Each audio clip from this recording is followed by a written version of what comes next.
Entender e comunicar a vida de Steve Jobs é um desafio e tanto. E Steve era tão genial que sabia disso. Escolheu um biógrafo à sua altura. Após o diagnóstico do câncer que o levou à morte, Walter Isaacson foi o escolhido. Ele já tinha em seu portfólio nada menos que biografias de Albert Einstein e Benjamin Franklin. E para cumprir a missão, ele entrevistou Steve em mais de 40 ocasiões durante 2 anos, além de mais de 100 amigos, parentes, competidores e colegas de trabalho.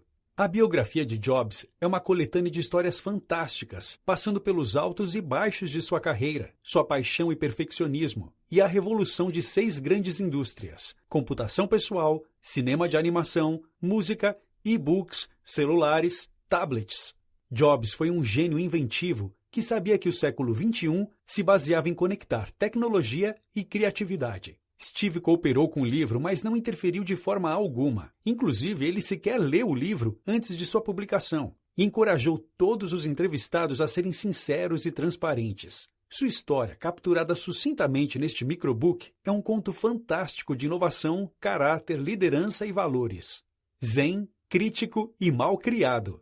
Quem conheceu Steve Jobs quando criança pode não ter imaginado que ele chegaria ao topo do mundo dos negócios, fundando e liderando a companhia mais valiosa do mundo. Nascido em fevereiro de 1955, filho de um pai muçulmano chamado Abdul Fattah e uma mãe católica chamada Joanne, ele foi oferecido para doação, pelo fato de seu pai não partilhar a religião católica da mãe. Ele foi adotado por Paul, um engenheiro que trabalhava como mecânico, e Clara Jobs. Morando no Vale do Silício, um ambiente rico para experiências em tecnologia, Steve foi introduzido ao mundo da engenharia e do design pelo seu próprio pai. Apesar de se sentir acolhido pelos seus pais, ele lutou ao longo da sua vida contra sentimentos de abandono. O Steve garoto era extremamente precoce, impertinente e inteligente. Prova de sua ousadia é que quando tinha 13 anos, ele telefonou para Bill Hewlett, presidente da Hewlett-Packard, para pedir componentes eletrônicos para um projeto da escola. Trabalhando junto ao seu pai, ele aprendeu a se orgulhar de seu trabalho e ser detalhista. Desde a infância, ele já exigia a perfeição de si mesmo e das pessoas à sua volta. Como adolescente, Jobs começou a se interessar pelo mundo dos computadores e pela cultura hippie que transbordava no Vale naquela época. Steve experimentou drogas, como LSD e outros psicodélicos, e mais tarde, ele atribuiria parte da sua criatividade a estas drogas. Para Steve, suas experiências com LSD o ajudavam a entender o que importava na vida e ver outras perspectivas sobre o mundo. Além do seu interesse sobre alterações da consciência, Steve também se interessava por espiritualidade. Ele andava descalço e raramente tomava banho, e seguiu seu crescente interesse nas filosofias espirituais, passando 7 meses na Índia, onde aprendeu mais sobre intuição e introspecção. De início, ele abraçou as possibilidades da computação muito mais pelo seu potencial de elevar a consciência humana do que pelas suas aplicações negociais ou comerciais. Mas as influências Zen não conseguiram amenizar seu comportamento cada vez mais crítico e arrogante. Uma maçã por dia. Steve Wozniak era um tímido nerd da área de eletrônica, que partilhava com Steve o gosto pelos clássicos de Bob Dylan. Eles inventaram um dispositivo chamado Caixa Azul, que imitava os pulsos de uma linha telefônica e permitia que as pessoas hackeassem o sistema de telefonia, fazendo ligações gratuitamente. Wozniak era superior a Jobs tecnicamente, mas Jobs tinha a determinação e o espírito para comercializar os produtos. Woz inventava e Jobs vendia. Depois de visitar uma fazenda, Jobs imaginou que Apple era um nome suave e simples. Com apenas $1.300, em 1976, a Apple Computer foi fundada. Na garagem de Jobs, ele e Woz trabalharam juntos e criaram o Apple, o primeiro computador pessoal deles, e sua segunda versão, o Apple II. O Apple I consistia de um gabinete com um teclado embutido que se plugava em uma TV e um software que permitiria ao consumidor final operar um computador. Com isso, eles conseguiram tirar a computação do mundo dos nerds, colocá-la na casa de pessoas. Wozniak desenvolvia as placas de circuito, enquanto Jobs unia poder computacional a uma embalagem amigável, que representava sua obsessão pela perfeição. Em apenas 30 dias sendo comercializado, o Apple I já estava se tornando lucrativo. Para o Apple II, o projeto foi mais audacioso e perfeccionista, mas Steve era grosso e mal educado com seus funcionários. Parecia não se importar com seus sentimentos e focava apenas nos detalhes do produto em si. Dados seus desequilíbrios e instabilidades emocionais, Mike Scott foi nomeado presidente da Apple Computer. e eventualmente surgiam conflitos entre funcionários e Jobs, que tinham que ser mediados por Scott. A obsessão de Steve era tão grande que ele chegou a rejeitar mais de 2.000 tons de bege para a caixa do Apple II. Scott teve que decidir no final. Steve também insistiu em oferecer garantia de 1 ano ao consumidor, quando o padrão da indústria era de 90 dias. Quando seus colegas o enfrentavam, Jobs gritava, discursava e às vezes até chorava, mas sempre conseguia o que queria. Seus colaboradores mais próximos aprenderam como lidar com ele, mas ele era um mestre da manipulação, sempre tentando fazer tudo à sua maneira. Porém, a empresa estava indo tão bem que essa situação acabava sendo tolerada internamente. O Apple II vendeu 6 milhões de cópias e é considerado um dos pilares fundamentais da computação pessoal. Para Steve, isso não era suficiente. Ele queria construir um computador que deixasse uma marca no universo. Por isso, Jobs começou a trabalhar no Macintosh, o sucessor do Apple II, que o levaria ao estrelato. O ímpeto para realizar ainda mais levou Jobs a reunir um renegado time de piratas dentro da empresa para competir internamente com o time da Apple que estava construindo o computador Lisa, nomeado em homenagem à filha ilegítima que Jobs primeiramente relutou em reconhecer, mas depois a acolheu. O Macintosh não foi uma criação exclusiva de Jobs. Na verdade, algumas ideias foram apropriadas, roubadas, de outras pessoas, mas o projeto deu vida a uma máquina que era superpoderosa suficiente para exibir gráficos sofisticados e ser controlada por um mouse. O Macintosh foi um sucesso absoluto, em especial devido à campanha de TV do comercial chamado 1984, dirigido pelo famoso diretor de Hollywood, Ridley Scott. O comercial foi um sucesso tão grande que as vendas explodiram e todos conheciam Steve Jobs. Esperto como sempre, ele conseguiu entrevistas em todas as grandes revistas, manipulando os jornalistas como se ele estivesse lhes dando uma exclusiva. O Macintosh tornou Steve rico e famoso, mas sua personalidade estava corroendo a empresa. Seu comportamento opressivo e perfeccionista estava deixando os funcionários desanimados e deprimidos. Esse comportamento fez com que em 1985 ele fosse demitido da Apple pelo conselho. What's next? Depois de se recuperar da demissão em sua própria empresa, Jobs notou que ele agora podia fazer as coisas do seu próprio jeito. Seu primeiro projeto foi um computador para o mercado educacional chamado Next. Com o Next, ele pôde retomar sua paixão pelo design. Ele investiu mais de $100 mil apenas pela logo da empresa e queria que o computador tivesse o formato de um cubo perfeito. Porém, isso encareceu demais os custos de fabricação. A Next quase quebrou. O lançamento atrasou em anos e, no final, o produto era caro demais para o seu consumidor. Seu alto custo e a falta de disponibilidade de softwares fizeram com que o projeto falhasse. Ao mesmo tempo, Jobs comprou o controle de uma empresa chamada Pixar. Como presidente do conselho, ele criou uma estratégia que combinava tecnologia e arte. Em 1988, Jobs já havia perdido dezenas de milhões na Next, investido $50 milhões na Pixar. A Pixar lançou um filme chamado Teen Toy, que ganhou o prêmio de melhor animação. Isso fez com que Jobs mudasse seu foco para o negócio de cinema de animação. Eventualmente, a Pixar fez uma parceria com a Disney e lançou seu primeiro filme, Toy Story, que se tornou o filme mais lucrativo do ano de 1996. A Pixar fez uma IPO, uma oferta pública de ações, e as ações de Steve foram avaliadas então em $1,2 bilhões. Steve em família.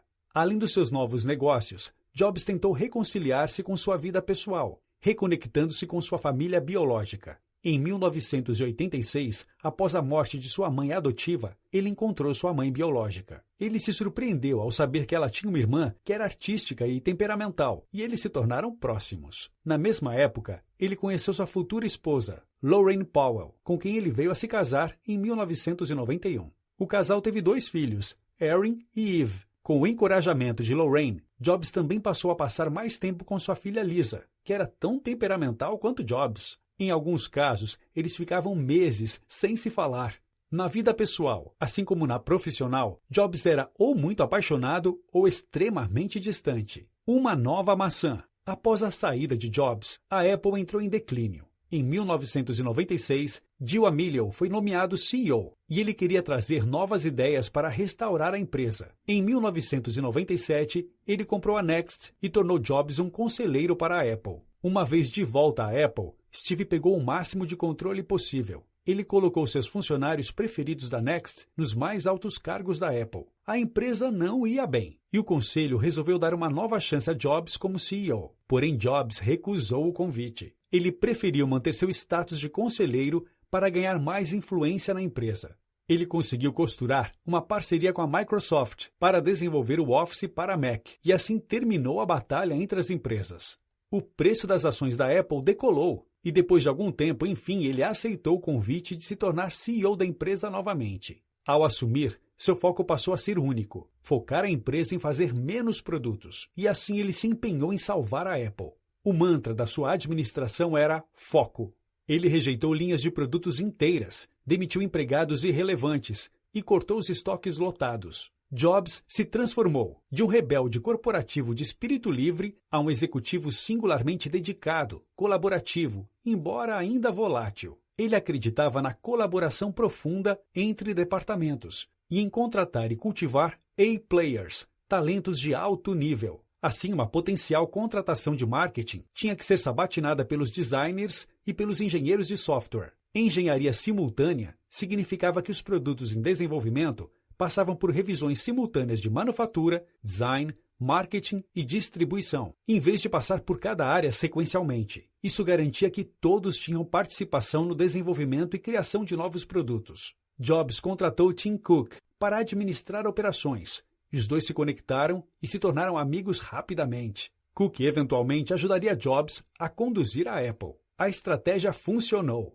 A Apple, que estava a 90 dias da insolvência, transformou uma perda de 1 bilhão em 1997 em um lucro de 309 milhões um ano depois. O campo de distorção da realidade. Jobs tinha uma estranha habilidade de persuadir as pessoas para que elas seguissem sua visão e ideias. Ele exigia o que os outros consideravam impossível. Assim, vislumbrando o impossível, ele fazia as coisas acontecerem e mudava a realidade. Ele focou tão intensamente no que lhe interessava que, às vezes, ignorava todo o resto, incluindo sua esposa, Laureen, seus filhos, Reed, Erin e Eve, Lisa e sua família e amigos. Steve era cruel e extremamente crítico em relação aos outros e seu trabalho.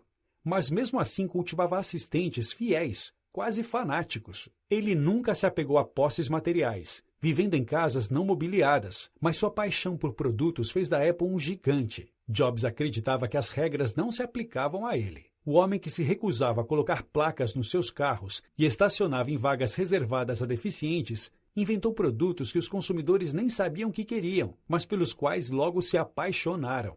Design em todos os aspectos. Steve Jobs aprendeu a importância da qualidade do design com seu pai, que o ensinou que tornar bonitos os lados escondidos de um gabinete importava tanto quanto criar uma frente elegante. Das suas incursões nas filosofias orientais, Jobs entendeu que o design do produto era sua essência. Ele conheceu um designer chamado Jony Ive, que se tornou seu braço direito e o número 2 na Apple. Jobs elevou esses conceitos a ponto de acreditar que a apresentação dos produtos da Apple poderia transmitir tanto significado quanto os próprios produtos. Até as embalagens eram cruciais. Jobs envolveu-se tanto nas minúcias relativas a design que seu nome aparece em diversas patentes dos produtos da Apple. Jobs chamou a atenção do público quando a Apple introduziu o iMac em 1998. Rapidamente, o computador desenvolvido junto com Jony Ive se tornou o computador que vendeu mais rapidamente na história. O computador redondo, com aparência divertida, veio com um revestimento semi-transparente e era disponibilizado em 5 cores. Jobs fez o interior tão atrativo quanto o exterior. Quando a Apple estendeu a variedade de cores, Bill Gates, da Microsoft, pintou seu PC de vermelho e zombou que o iMac seria uma moda passageira. Além da obsessão pelo design, Jobs queria controlar toda a cadeia de distribuição. Daí veio a ideia de ter sua própria presença física, a Apple Store. A primeira Apple Store surgiu em 2001 e foi um grande sucesso. Hoje, Apple Stores ainda são resultado da quase obsessiva necessidade de controle de Jobs. Os computadores eram diferentes, mas os varejistas em geral não focavam em explicar as diferenças para os compradores. Jobs queria administrar a experiência do consumidor, do mesmo jeito que havia influenciado em todos os outros aspectos do design e produção dos computadores. Portanto, ele resolveu projetar pontos de vendas com o mesmo gosto que ele trouxe para todo o resto. Ele insistiu em locais caros e com grande movimento. Ele patenteou o design das escadarias de titânio e vidro das lojas. Ele queria mais que uma loja. queria uma experiência do cliente que se associasse ao espírito dos produtos da Apple. Mais do que apenas computadores. Jobs escolheu top 100 funcionários, aqueles que ele escolheria para colocar em um barco salva-vidas e levar para sua próxima companhia, em um retiro anual para discutir sobre o futuro da Apple. Em 2000, a transformação da empresa começou. O computador pessoal evoluiu para um cubo digital, que poderia administrar o estilo de vida digital do consumidor, desde comunicações escritas até câmeras, tocadores de música e gravação de vídeos. A Apple retirou a palavra computers do seu nome corporativo para explorar o potencial da internet de conectar e integrar esses diferentes aspectos. Por exemplo, o iTunes se desenvolveu a partir da percepção de Jobs de que fazer download de música pela internet mudaria a indústria da música. A loja do iTunes vendeu 1 milhão de músicas nos primeiros 6 dias.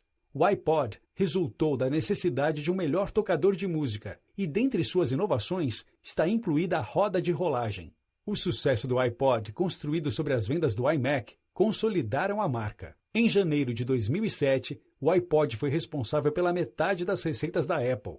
Mesmo assim, Jobs continuou procurando o próximo grande lançamento. Identificando a telefonia celular como a próxima onda, ele deixou uma nova marca no universo e revelou o iPhone, combinando o iPod, telefonia e acesso à internet. Ele sozinho representou mais de 50% do total dos lucros globais da telefonia celular no ano de 2010. A ideia de um tablet antecedeu o iPhone, mas em 2010, a experimentação com o iPhone pavimentou o caminho para o próximo item revolucionário, o iPad. No caso do iPad, a Apple vendeu 1 milhão de unidades no primeiro mês e chegou a 15 milhões em apenas 9 meses. Lidando com o câncer. Jobs acreditava que seu câncer, diagnosticado em 2003, resultou dos momentos estressantes que viveu quando conduzia a Apple e a Pixar no final dos anos 90. Um tratamento para pedras nos rins o levou a um exame que descobriu seu câncer. Mesmo assim, o prognóstico era bom. O tumor era tratável e de crescimento lento. Entretanto, Jobs rejeitou as recomendações médicas de cirurgia. Ele consultou nutricionistas, acupunturistas, seguiu dietas vegetarianas, submeteu-se a limpezas do cólon e baniu negatividade de seus pensamentos. Em 2005, ele fez menção à sua mortalidade em um discurso de formatura na Universidade de Stanford. Jobs disse aos formandos: "Lembrar que estarei morto em breve é a ferramenta mais importante que eu encontrei para me ajudar a fazer grandes escolhas na vida. Não há razão para não seguir seu coração." Um mundo melhor. Notas finais. Steve Jobs transformou indústrias, inventou novas formas de comunicação, colocou o mundo ao alcance da ponta dos dedos e fez isso de forma divertida, inteligente e legal. Sua crença de que o produto era tudo guiou a filosofia da Apple e seu foco em como o consumidor perceberia e usaria esses produtos. Jobs sentia da mesma forma que seu ídolo, Edwin Land, da Polaroid, que estava na intersecção das artes com a ciência. Como Walt Disney, Jobs queria deixar uma empresa que fizesse uma contribuição para a sociedade e representasse mais do que somente lucros. Ele reconheceu que sua personalidade era difícil e que seu comportamento era às vezes cruel, mas acreditou que ser honesto era a única forma de dar o seu melhor e extrair o melhor daqueles à sua volta.